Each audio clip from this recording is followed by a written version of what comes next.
Hello, my name is Justin. I'm going to be going over my book I wrote. This is probably going to be in segments, as it's going to be a little rough to go over. It's going to be pretty raw, um, no multiple takes. You get what you see, kind of thing. I'm not very good at talking directly to a computer about this, I guess you would say, or reading aloud. So bear with me with the stuttering and whatnot. This can get a little sensitive. My book is called Beyond Surviving. It's about mental health, anxiety, and depression. I've had it for many, many years. Obviously, I still have it. It doesn't just go away. You just learn to deal with it better. Um, I wrote this book to try and help people. I don't really care about the money. I didn't write it for the money. I wrote it to help and reach people. But yeah, I already getting teary-eyed. Is what it is. But I'm gonna start reading. Yeah. Justin Fryer, Beyond Surviving, Daily Victories Over the Wandering Mind. There's a preface here. And I want to be completely transparent with you. I am not a doctor, therapist, mental health professional. I hold no clinical credentials or formal training in psychology or psychiatry. What I am is someone who has walked through the fire. Every experience, strategy, and insight shared in these pages comes directly from my personal journey with anxiety and depression. I've lived the sleepless nights, the paralyzing panic attacks, the crushing weight of depression that makes even getting out of bed feel impossible. I've tried medications that didn't work, techniques that have failed me, and approaches that eventually helped me reclaim my life today. My words come not from textbooks, but from the trenches of my own mind, from years of struggling, falling, learning, gradually finding my way towards a more manageable relationship with my mental health. While my experiences may resonate deeply with yours, please remember that mental health is deeply personal. What worked for me might not work for you. This book is meant to offer hope, companionship, um, and practical ideas, not to replace professional guidance. If you're struggling, I encourage you to seek support from qualified mental health professionals alongside whatever wisdom you might find in these pages. Your journey deserves both the hard-earned insights of those who've walked similar paths and experience and expertise of those trained to guide you through them. With honesty and hope, Justin F., which is me. All right, chapter one. I named it just me. Like it's literally just named me. This is about me. On my 29th birthday, I didn't get to blow out candles or make wishes. Instead, I laid rigid in bed, heart hammering against my ribs, certain that something catastrophic was about to happen. The panic attack had struck without warning, the first of many that would define the next phase of my life. It's just stress, the doctor said 2 weeks earlier, when I first mentioned feeling off. But this was different. This was a monster that had moved into my mind and body, feeding on my breath and thoughts, growing stronger as I weakened. The first year was the darkest. What began as occasional anxiety spiraled into a depression so profound that getting out of bed became my daily Everest. My apartment became both a sanctuary and a prison. Calls went unanswered, work emails piled up until eventually they stopped coming at all. You need to just push through it, people said during a few of my rare visits. I would nod, knowing they meant well, but also know they couldn't possibly understand how even getting into the shower required more courage and strength than I could muster. The panic attacks were worse at night. I'd wake up,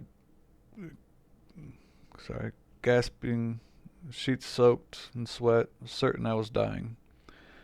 The emergency rooms became so frequent that the staff knew me by name at that point. Each time the verdict was the same. Your heart is fine. Your lungs are fine. It's anxiety. It was my wife who finally broke through. For months, she had offered support in countless ways, researching therapists, suggesting general walks, sitting quietly beside me and holding my chest during panic attacks. I nodded along, but inwardly dismissed her efforts. How could she possibly understand the prison understand the prison my mind had become. In my darkest moments, I convinced myself no one could comprehend this isolation. This was a journey I was condemned to walk alone. Until one day I agreed to meet with someone. Dr. Shy. Didn't look like the therapist from TV, no notepad, just calm eyes behind the round glasses, and a voice that didn't push. Recovery isn't linear, she told me. It's my first session. She told me in my first session. Some days you'll take 3 steps forward, other days you'll take 2 steps back. That's very normal. At 30, I started medication, a small pill that didn't change everything but dulled the edges enough that I could begin to function. By 31, I had developed a routine, morning walks, at first just to the end of the block, later around the entire neighborhood, journaling and breathing exercises that initially felt useless but gradually became anchors in my stormy moments. The setbacks were numerous. I had triggers. I had yet to learn or even know how to cope with them.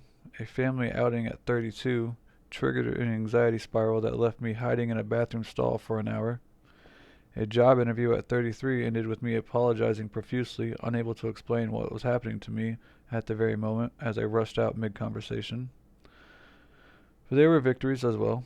At 33, I began working remotely at a Magic the Gathering as a Magic the Gathering seller, work that respected my boundaries while reconnecting me to the world.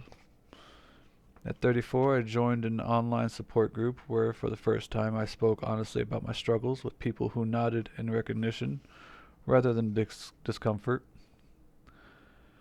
The thing about anxiety, I told a newcomer to the group, surprising myself with my insight, is that it's a liar. It it tells you you're in danger when you're safe. It tells you you're alone when you're not. At 35, the good days began outnumbering the bad. I developed what I called my toolkit, a personalized set of strategies for different types of moments. Deep breathing for the physical symptoms, thought challenging for the catastrophic thoughts, self-compassion for the difficult days. At 36, I went out a lot more and found myself working through the issues as they arose a lot smoother. A doctor visit for my child that lasted 1 hour.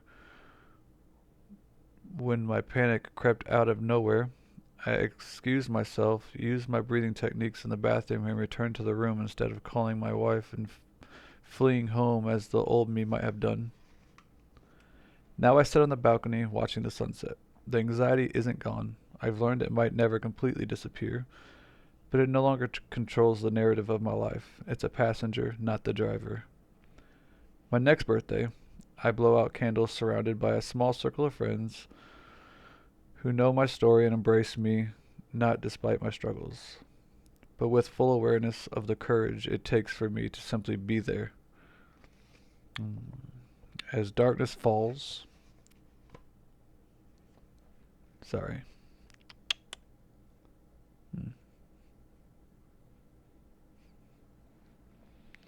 This is why I gotta do this in sessions.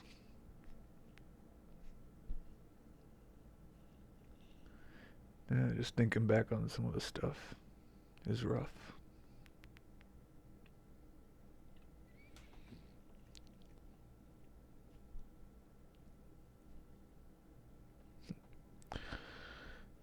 I hope the world knows I probably 10 people have probably seen me cry. Now the world can see it. As darkness falls, I take a deep breath, not the shallow, panicked breathing of years past, but the full, intentional breath of someone who has learned that air will always return to the lungs.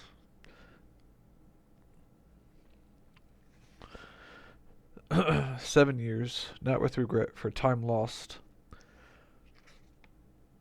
but with quite pride in the distance traveled. The journey continues, but now I walk with tools in hand and hope in my heart. The kind of hope that comes not from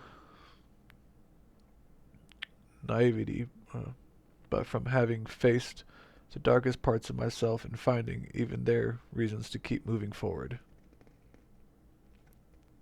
Yeah, that's chapter one.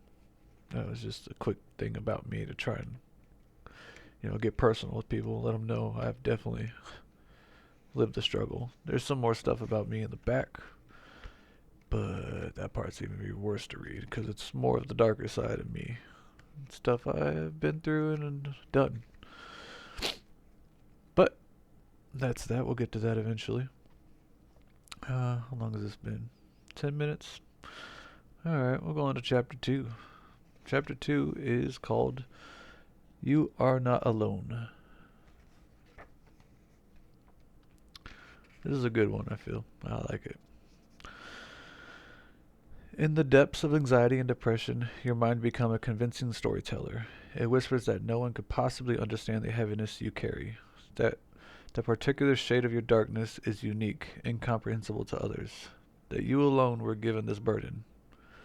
I am here to tell you that this is the most powerful lie your mind will tell you.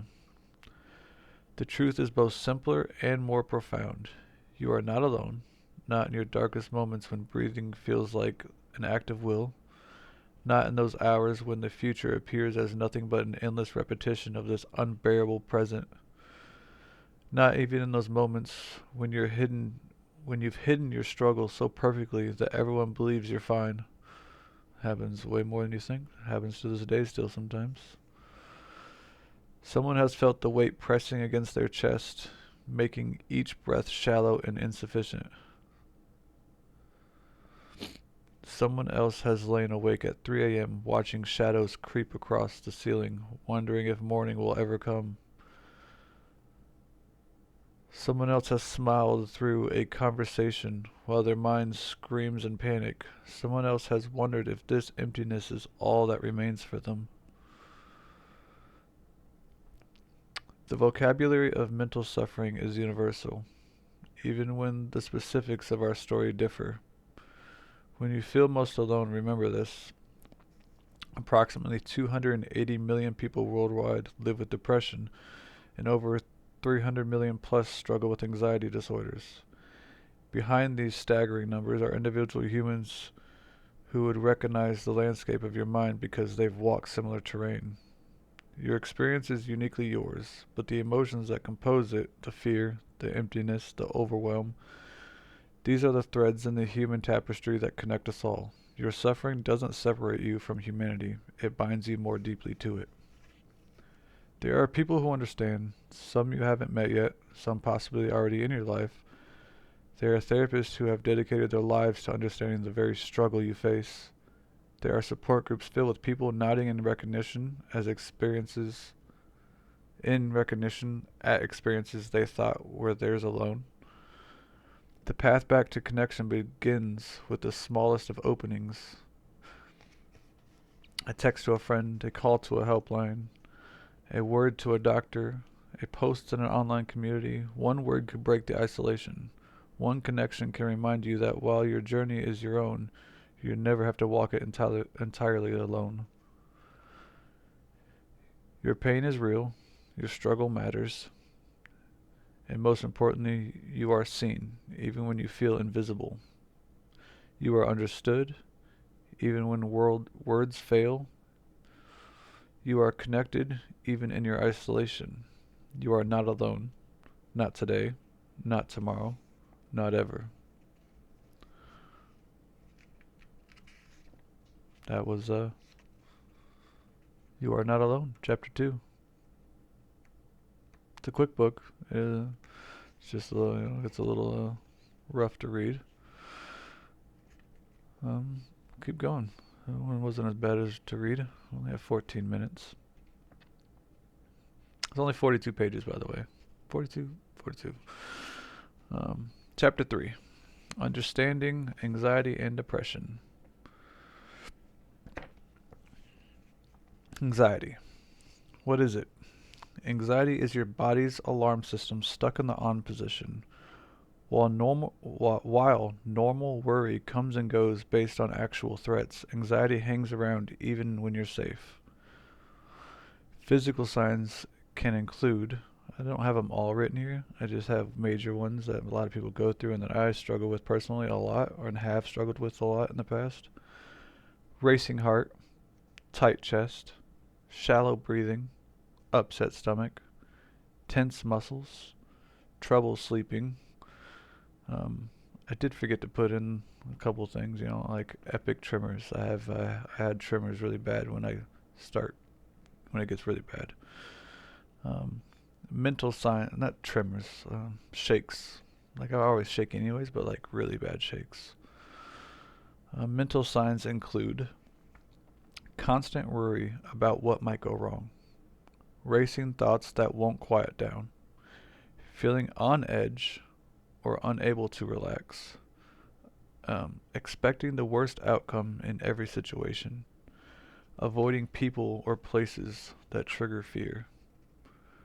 Anxiety can be like wearing uncomfortable glasses that make everything look scary and dangerous, even when it's not. Depression. What is it?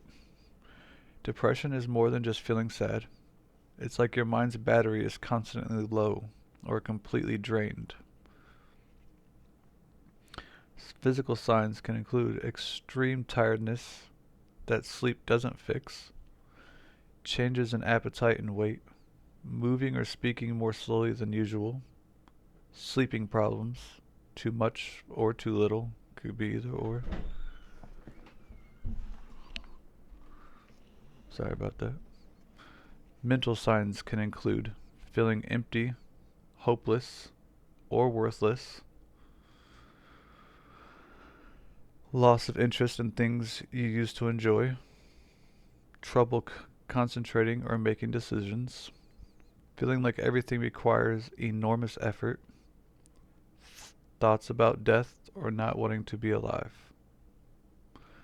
Depression can make everyday tasks feel like climbing a mountain with weights tied to your body. Sorry, I'm not a good reader out loud. I just can only read it in my mind. Um, I put important to know here. These are real medical conditions, not character flaws or weaknesses. They often happen together. Many people experience both. They can be triggered by life events, genetics, brain chemistry, or a mix of factors. They can change in intensity. Some days will be better, some days will be worse. They are treatable with the right person.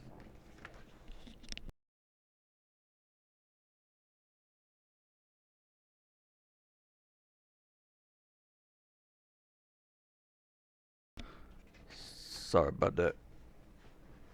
Oh, 1 second. Okay. Oh, sorry. Where was I?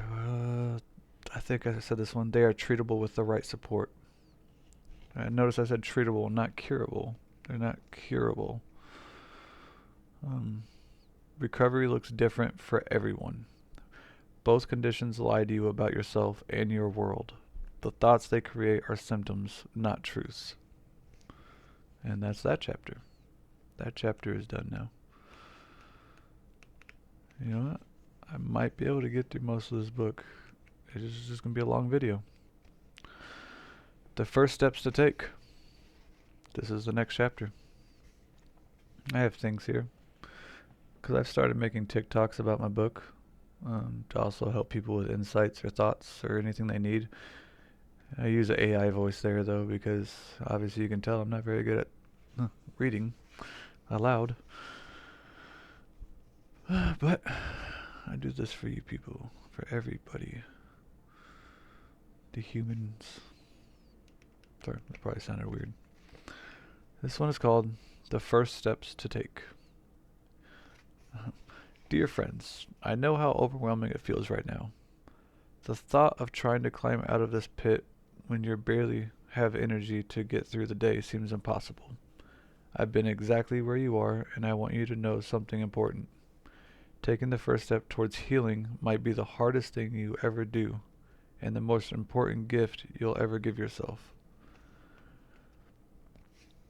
The truth about getting started.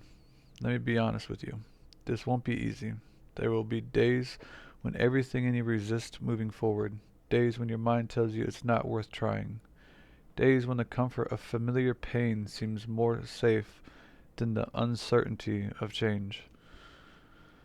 The path to regaining control of your mind isn't a straight line, it's messy.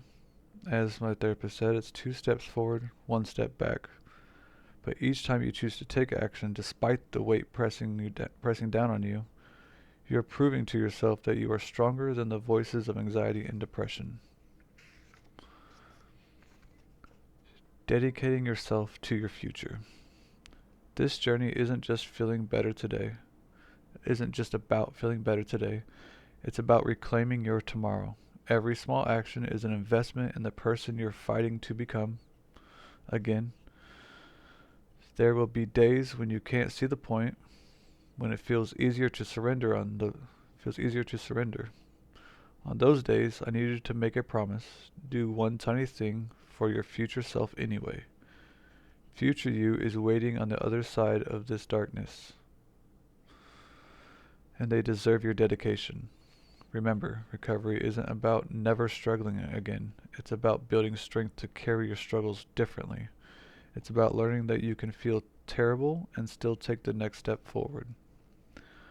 I believe in your capacity to heal, even when you don't. I know the courage it takes to read these words and consider taking action.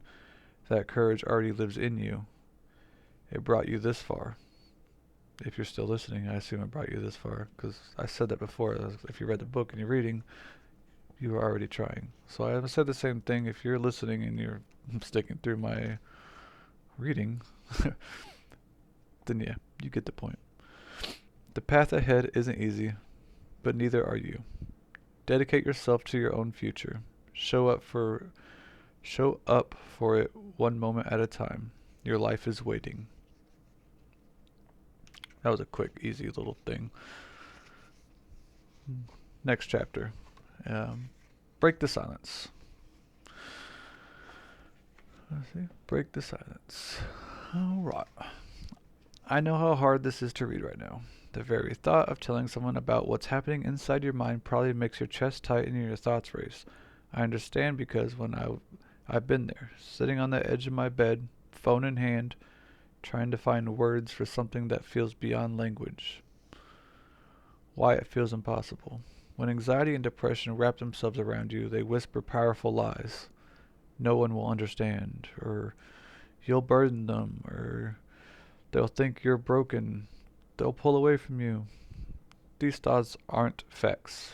They're symptoms of the very condition you're fighting.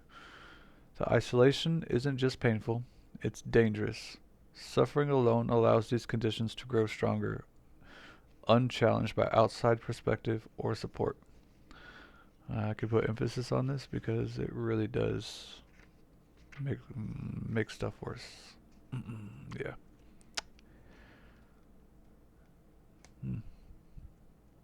Okay. Finding the words. You don't need perfect words. You don't need to explain everything at once. Start simple. Something as simple as, I'm not doing well. Or, I need to talk to someone.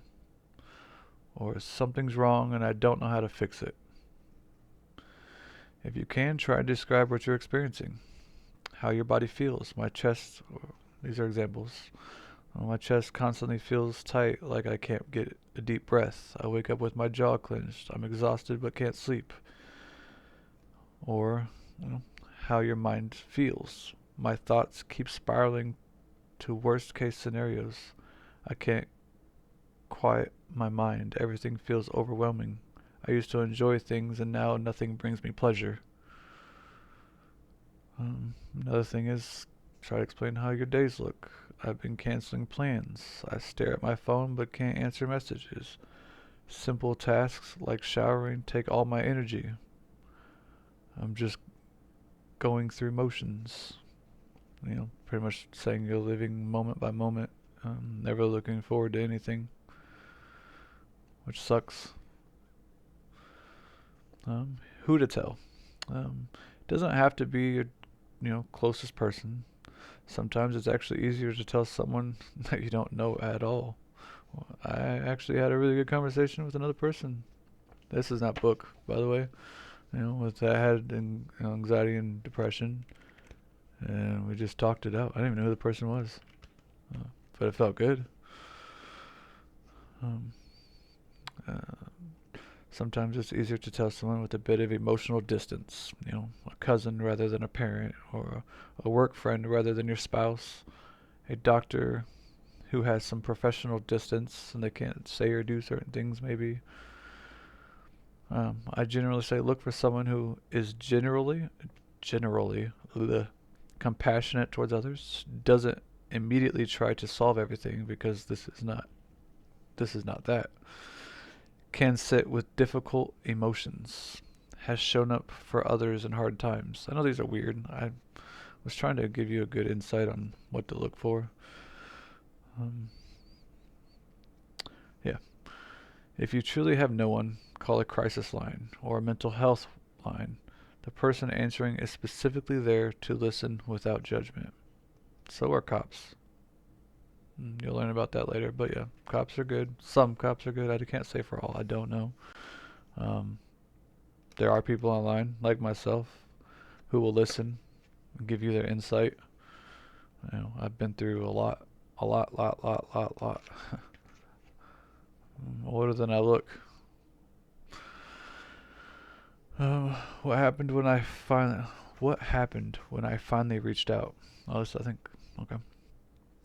Sorry, I have like scribbles in here from when I was taking notes on things that I was gonna post online separately.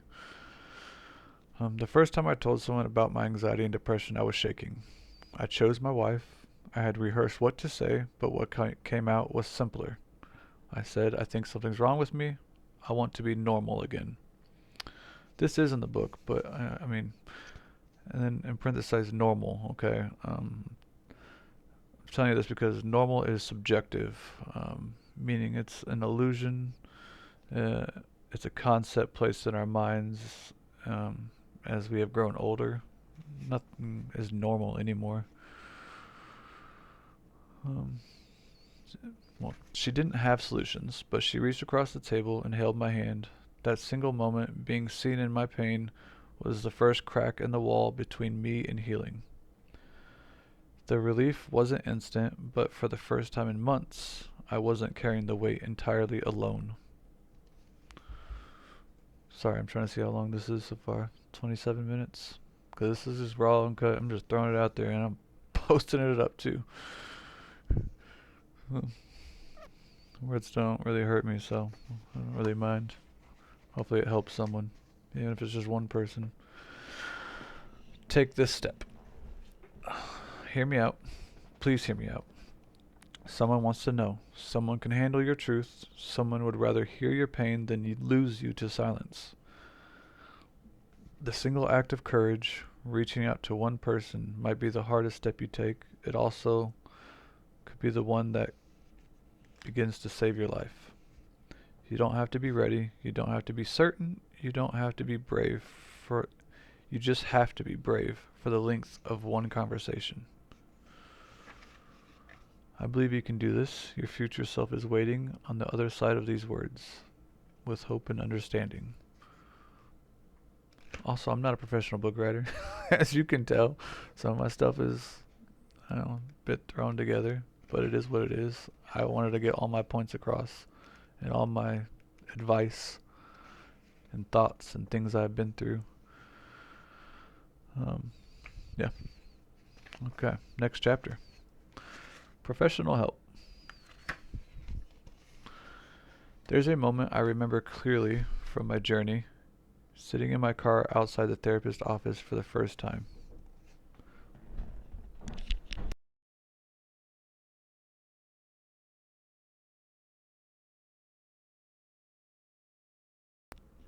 Sorry, I have kids.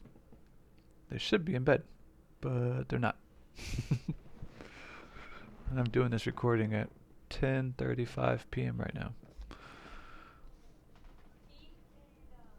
Sorry, one second, one second.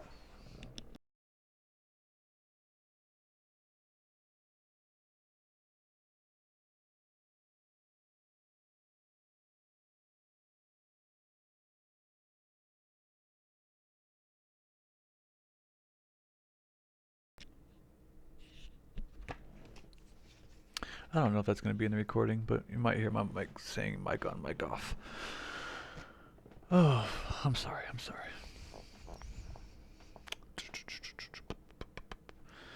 Okay, professional help. There's a moment I remember clearly from my journey, sitting in my car outside the therapist's office for the first time, key in the ignition, ready to drive away. The shame was overwhelming, as if walking through that door meant admitting defeat. I almost left. Instead, I took the hardest step of my recovery. I turned off the engine and walked inside. The invisible battle. Mental health struggles are uniquely cruel because they happen in the one place that should always feel safe, your own mind. When your thoughts betray you, when your emotions flood beyond your control, when the simplest task feels impossible, the isolation can be crushing. Society still whispers that you should be able to snap out of it or think positively. I know if you guys have struggled, you've heard people say that, get over it, all these things. Mm, they just don't understand. That's the people you probably don't want to talk to because they don't understand. Um, Sorry, that wasn't part of the book. That seeking help means you've failed somehow. Um, Sorry, that was really bad on the book part. I was saying that you doing this feels like that you seeking help means you failed. These damaging ideas keep countless people suffering in silence. You know, don't worry about those things. Just go out there. Don't let what people say bug you. Who cares? Alright, let me be absolutely clear. Reaching for professional support is not weakness. It is one of the bravest decisions you will ever make. What professional support really means.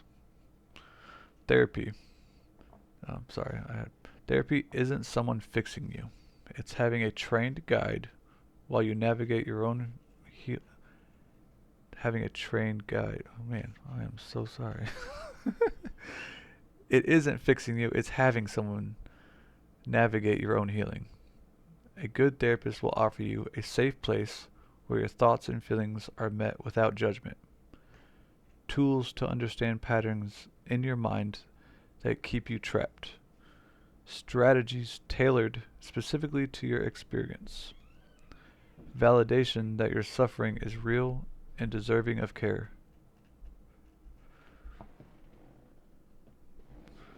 Perspective when your mind can only see through the lens of anxiety and depression, and accountability and structure when everything feels overwhelming.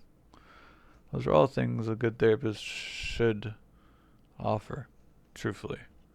Um, I've had a couple that you could tell they just don't care. They're just there for a paycheck. Why they chose that career in the first place, then just doesn't make sense to me. Honestly, if I wasn't as old as I am, I would definitely seek that career path. But yeah, yeah, that's why I'm doing this. I feel like this will hopefully help some people. Okay, I remember my therapist asking questions that opened doors in my mind I didn't even know existed. She didn't give me answers, she helped me find my own answers. Alright, next subject, medication. Medication isn't taking the easy way out. It's addressing the physical reality that mental health conditions affect brain chemistry.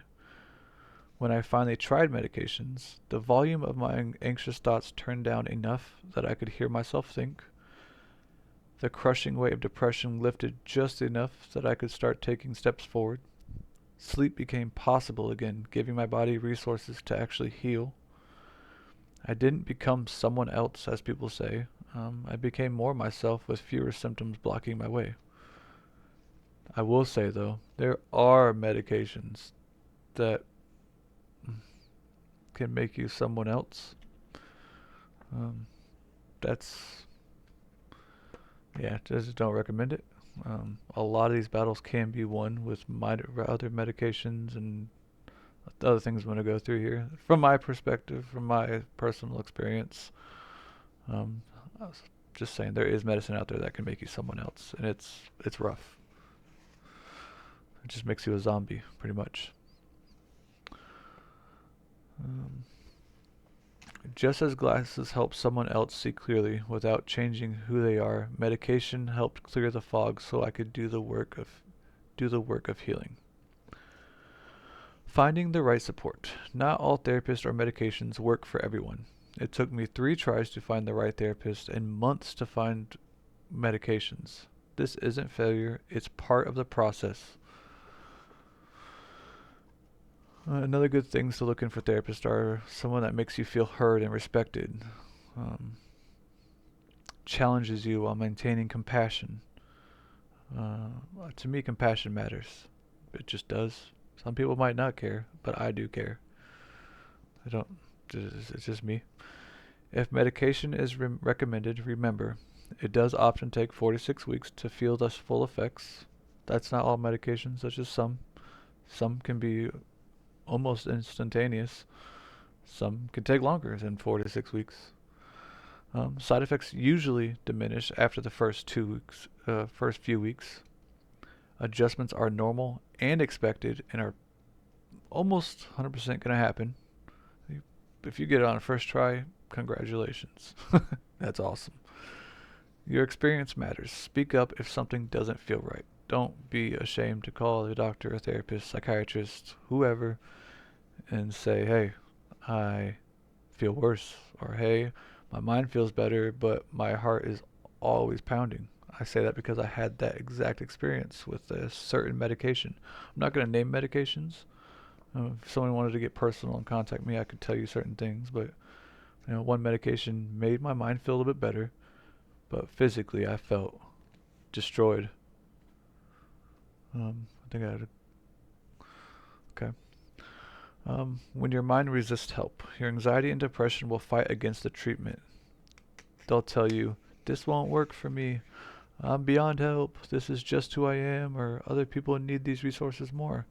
These aren't your thoughts. These are the symptoms protecting themselves. When I hear these thoughts now, I recognize them as signposts pointing to exactly what I need to target. Meaning, it's your mind, it's your anxiety and depression playing tricks on you, trying to hold you back from doing these things because it knows that's what you're targeting. So you know that's what you need to target. It just takes the power to push through and keep doing it. Okay, this is as a promise from someone who's been there. The day I walked into the therapist's office was the day I took my real first step towards reclaiming my life. It wasn't easy or quick. I think I said the first step multiple times.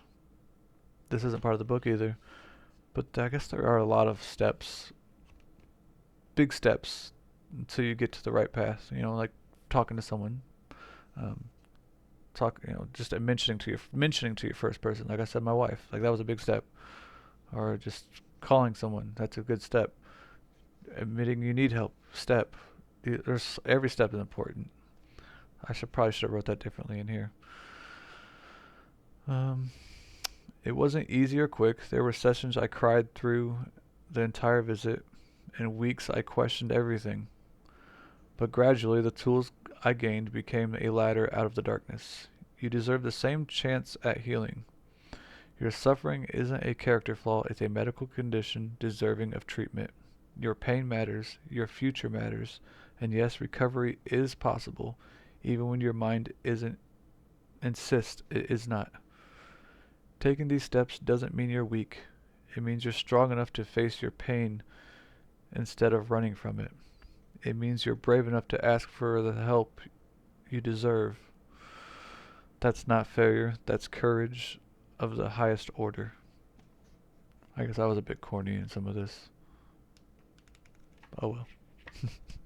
It's all truth. This is a long video. Oh well.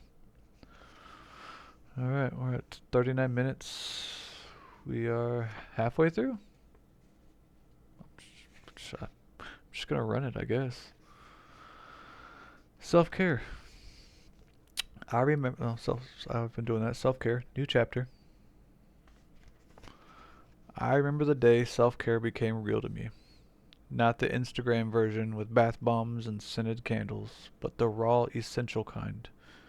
I was in my third week of a depressive episode, surrounded by unwashed clothes, unwashed hair, unopened mail. The simple act of filling a glass with water and drinking it felt monumental, and it was. That happens. It really does, all the time. That single glass of water was an act of rebellion against the part of me that had stopped caring if I survived. What self-care really means when you're struggling. Oh, sorry. I have like little mementos that go into like another small sub chapter.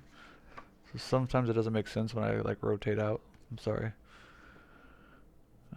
When anxiety and depression are at their worst, the polished advice about practicing self-care can feel like a cruel joke. How are you supposed to do yoga when getting out of bed requires even every ounce of your strength? How can you eat nutritious meals when the thought of preparing food is overwhelming? True self-care in these moments isn't about improvement or optimization, it's about survival. It's the small, sometimes invisible acts of continuing to exist when part of you doesn't want to anymore. Sorry, there's music going. Redefining your victories. So this is another subcategory. On your darkest days, I want you to radically redefine what counts as an accomplishment. This is big for me. This is big, I feel, should be for most people that are like deep into it and having real issues. Drinking water isn't just hydration. It's choosing to meet your most basic needs when your mind says you don't deserve even that. Standing in sunlight for 3 minutes isn't just getting vitamin D. It's allowing your senses to connect with something real and alive when everything feels dark and gray. Brushing your teeth isn't just dental hygiene. It's telling yourself I still matter when depression insists you don't.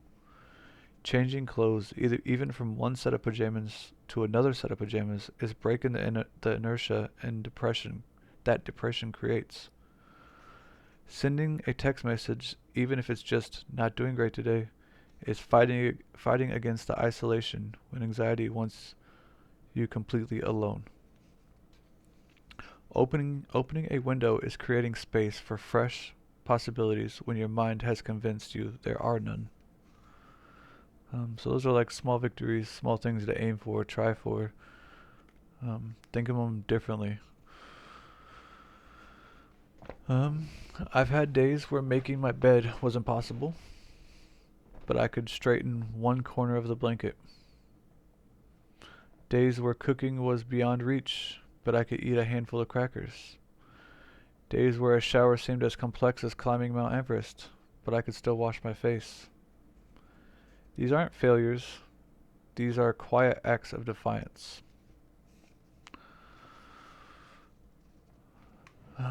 Building your personalized survival kit.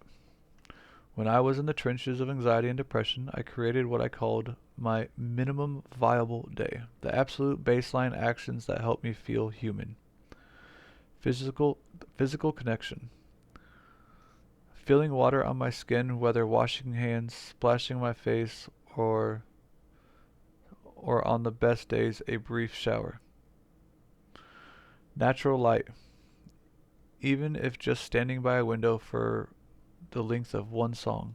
I don't know if I explained this very well, but these are like, so I put like physical connection and then I explain. So these are things I've chose, like physical connection, natural light, hydration, human contact, and comfort. So as for hydration, one glass of water, sometimes with a slice of lemon when I could manage the extra step. Human contact, a text to one safe person, even if it's just sending an emoji. Comfort, wrapping myself in a clean blanket, feeling its weight and texture as it anchors to the physical world. Your list might look different. It might look completely different. The only requirement is that each item should feel possible, even on your worst days. I will say, on my worst days, these weren't possible. My worst days, I didn't want to leave my bed at all, ever. Yeah. Permission to start where you are. There will be days when even these small acts feel impossible, days when you accomplish nothing on your list, as I just said. I needed to hear this. Those days are not evidence of failure. They are evidence of how genuinely difficult your battle is. They deserve compassion and not criticism. Recovery doesn't begin with grand gestures. It begins with one sip of water, one deep breath, one moment of choosing to continue despite everything in you that wants to stop. Each of these tiny actions is a thread on their own. They may seem insignificant, but over time these threads weave together into a lifeline that can pull you back towards yourself. A truth that I have learned. Subcategory. Self-care during mental health struggles isn't a self-improvement, it's a self-preservation. It's not about becoming better, it's about remembering you deserve to be here at all. The day I managed to shower, dress, and make a simple meal after weeks of barely functioning wasn't remarkable to anyone else, but I stood in my kitchen and cried because I recognized it for what it was. A miracle of persistence.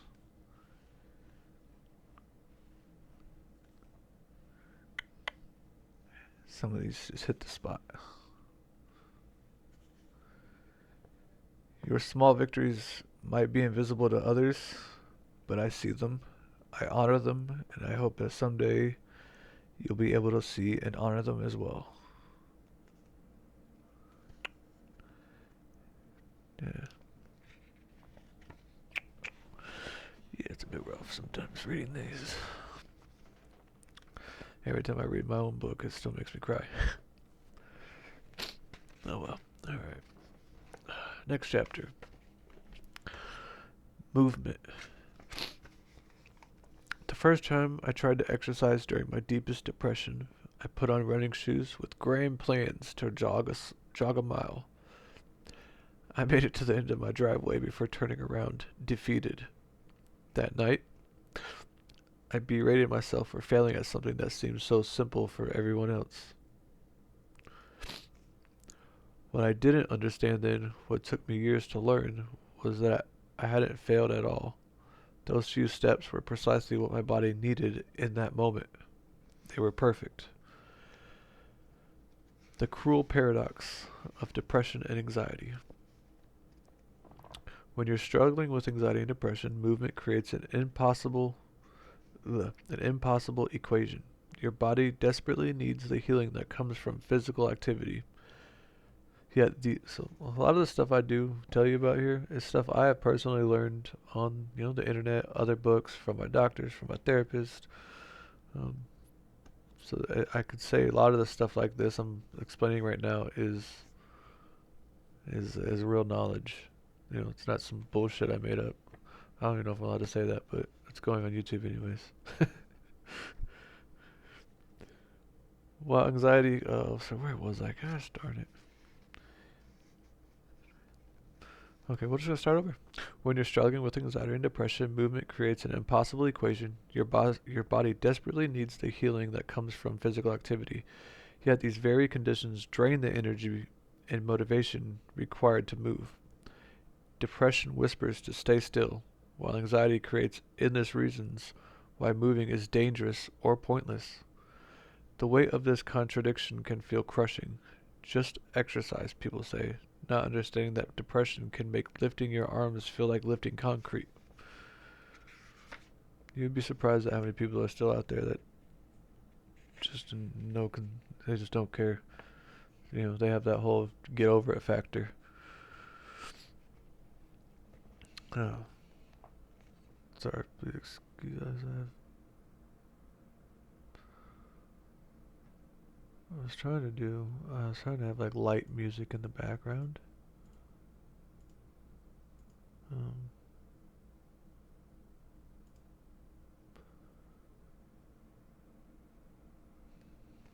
okay.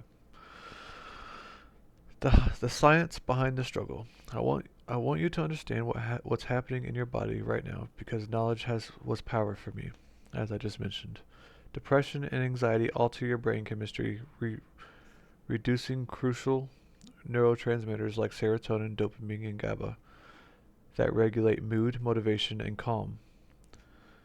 They can trigger inflammation throughout your body and disrupt your stress response system. Movement, even in tiny amounts, begins to correct these imbalances. When you move, your brain releases endorphins, natural pain relievers, and mood elevators. Your body produces more BDNF, a protein that supports your brain health. Your nervous system shifts from fight or flight towards rest and digest. Your muscles release tension that accumulates.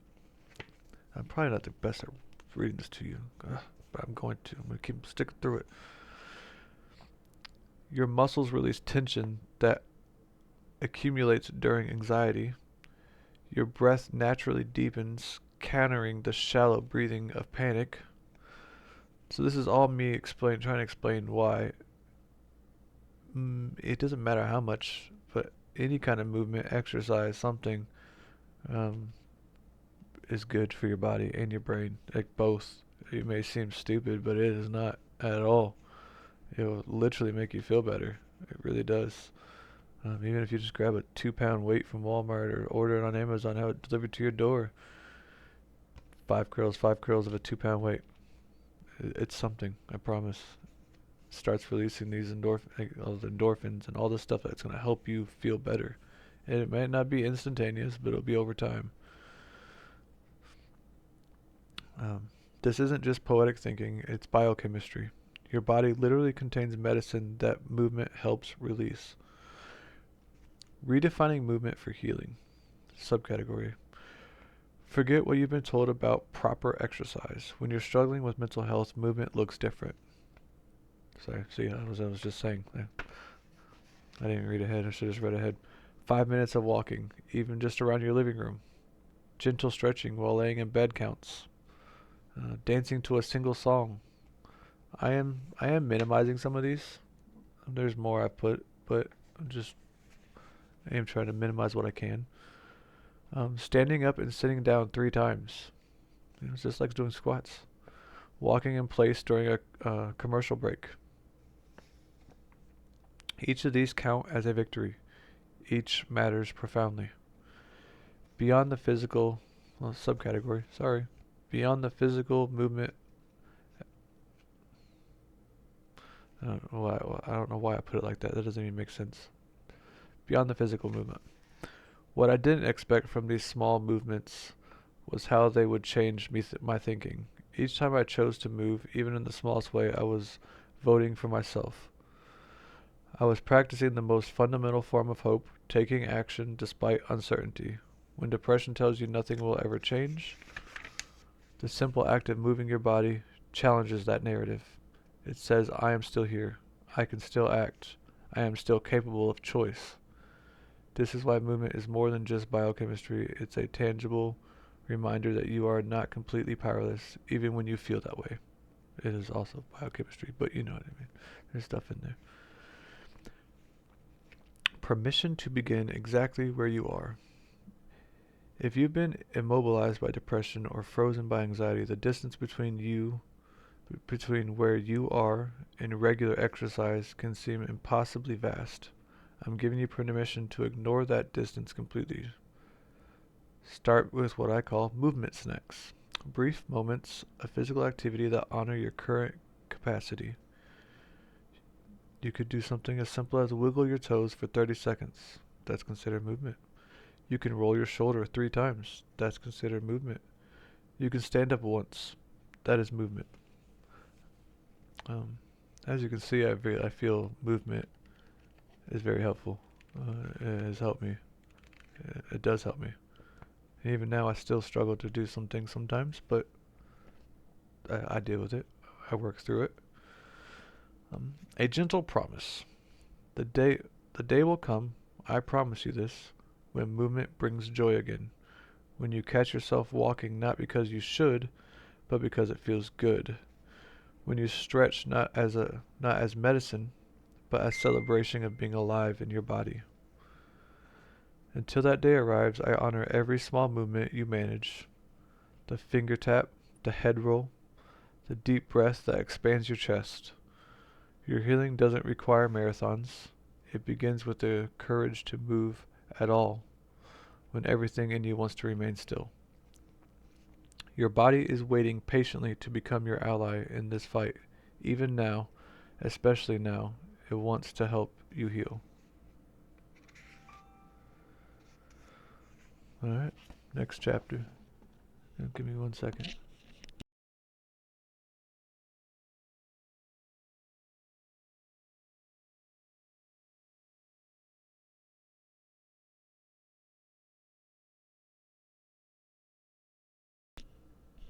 Okay, next chapter. This one is literally called Just Talking. My Random Words. Didn't know what to call it.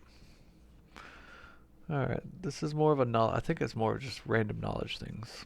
Alright, this is just says, I started off weird. If you're reading it, it probably made sense. 333 method. When you're having a severe panic attack, try these things. Look around and name 3 items you see.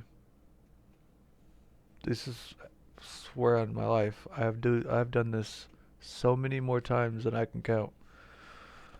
You name 3 items. Touch 3 different textures. Name 3 different sounds you can hear. Move 3 parts of your body. Um, it, it helps your brain rethink, not focus on what you're panicking or having your depressive thoughts about. It helps you readjust your thought process. It takes your mind off of it, calms your body. You don't think about, yeah, sorry, I'm getting stuttering. While doing the 333 method, try to control your breathing in through your nose, out through your mouth. The last thing you want to do is hyperventilate.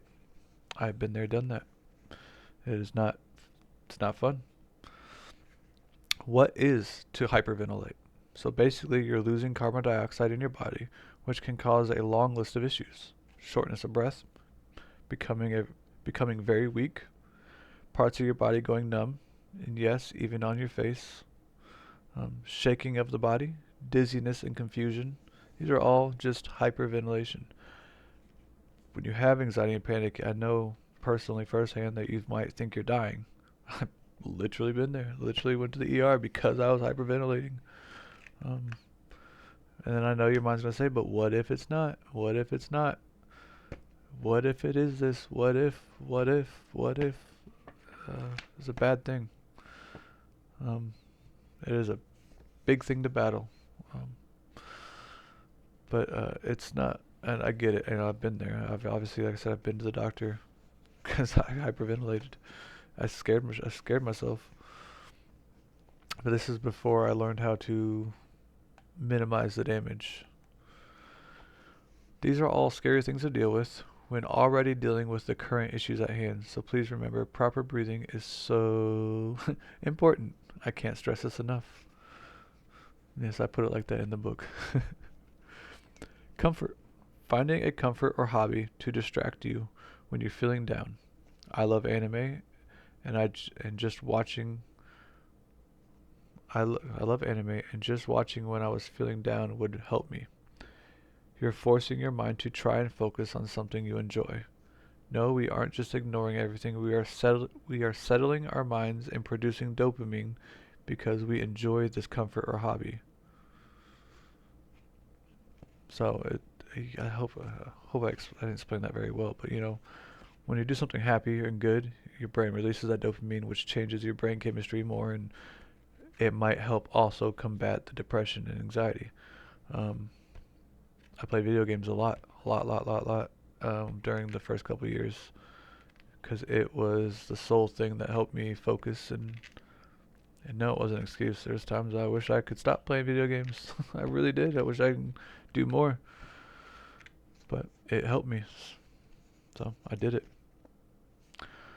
Dark topic, very real topic though. I'll cut this out if I have to, but suicidal thoughts.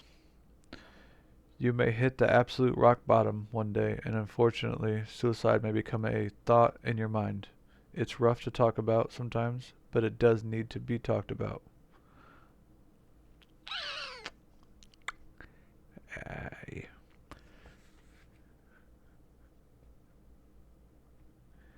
Yeah, I've lost friends to it. Um,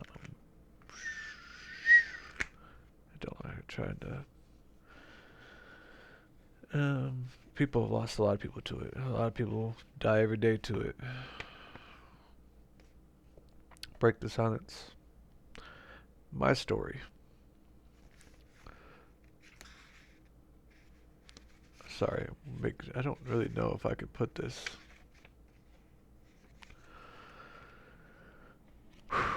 Okay, well, I'm gonna read it. If I have to cut it out, I will.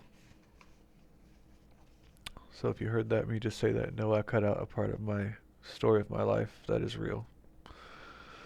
My story. One day, I was having a very bad day. I couldn't focus. I couldn't do anything. I was locked in bed. I wasn't making money to help my wife. I wasn't helping around the house. I wasn't loving my loved ones properly.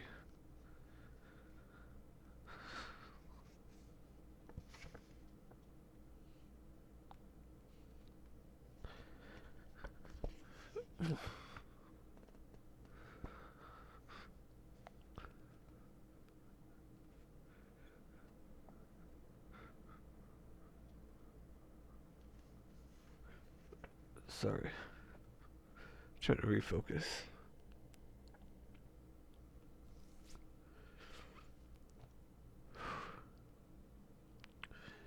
So much was going through my head. I kept telling myself no one understands. And at this point, they probably are tired of me needing help while not helping in return. I was also crying in silence, not to look weak to everyone. By the way, improper way of thinking. It's okay to cry and to be seen crying. Hey, I forgot I put that there. I swear I did. That's a weird convenience. So the thought had made its way into my mind somehow. Everyone would be better without me, is what I told myself. This is a selfish way of thinking, by the way, and not a good thing. I didn't have a plan. I didn't have a plan. However, I grabbed a pill bottle, I got in my car, I drove off. I sat in a parking lot contemplating life and how it had changed so much. I used to be varsity basketball and all this. There's so much. It's a little fuzzy to remember, but somehow people, including my wife and a friend, started calling relentlessly and texting me. Even a friend from a few years ago I haven't talked to randomly started calling me. I didn't answer any of my calls, but I did read the text messages, which made me cry more. They wanted me in their life still? Question mark, question mark, question mark. But why? Question mark, question mark, question mark. I put in this book in parentheses, in little quotations. See, I'm crying right now, writing this, telling you my story. The screen is blurry. I'm crying while reading about me crying, while telling you a story about me crying in a car. See, people cry. I don't give a fudge. I don't know if I'm supposed to cuss, but I stopped myself. I felt useless to anyone, including myself, but it felt good to hear that people cared. I still didn't answer anyone at this time, but I started to drive around my city, crying in my car until I saw a cop in a Quick Trip parking lot, which is a gas station for anybody that doesn't know what Quick Trip is. I was confused. I didn't know what to do at this time. I wanted to talk to someone different. I wanted some insight or something. So I started doing something stupid. Don't do this. I started speeding around, hoping to get pulled over as a way of to initiate a conversation. I'm just being brutally honest in this book and as myself. Very dumb idea, I know. I have that in little quotations as well. I know. But I didn't get pulled over. So I went back to Quick Trip, hoping the cop was still there. And he was. Oh, that just scared me. I found all the strength I could and went up to him in his SUV. I could barely talk, to be honest. It was more of a mumbled sob at first. He understood some of what I said. He got out of his car and stood with me and just listened to me. My phone was still going off. The cop saw the screen and it said the wife. He encouraged me to answer it, and so I did. She was obviously freaking out and panicking. She told me she is going to get into my info and ping my phone and come find me right now. I love her is all I could think of, and obviously she loves me. What am I doing? Question mark. I said to myself. I told her I will be home. Please don't worry. I am with someone who will keep me safe. I ended up talking to the cop for another hour or so. He wanted to help me and offer me advice. He wanted to help and offer me advice and listen, which was all I needed, I guess. He gave me his phone number and we eventually said bye as I got in my car to drive home and apologized for my reckless behavior. So yeah, I've had these dark, evil, selfish thoughts myself. It's very scary. However, talk to someone at that point. Just talk to anyone. Tell them how you're truly feeling. Don't sugarcoat it. Be blunt. Be honest. Just cry. Explain your feelings. That release alone will relieve some of the weight. If you can't find anyone, you can add me on Facebook, and I will listen myself. This is what I put, and there's no joke. And my Facebook is literally in the back of this book, and it will be on this YouTube video. To anyone out there hurting, it's not a sign of weakness to ask for help. It's a sign of strength. Don't pass that pain on to your loved ones. If you've made it this far, I want you to say something simple but yet true. I am proud. I am proud of you. Whether you turned every page with hope or tears or both, you've chosen to keep going, and that matters more than words can say.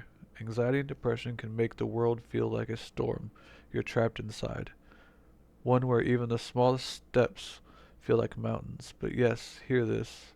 You are not broken.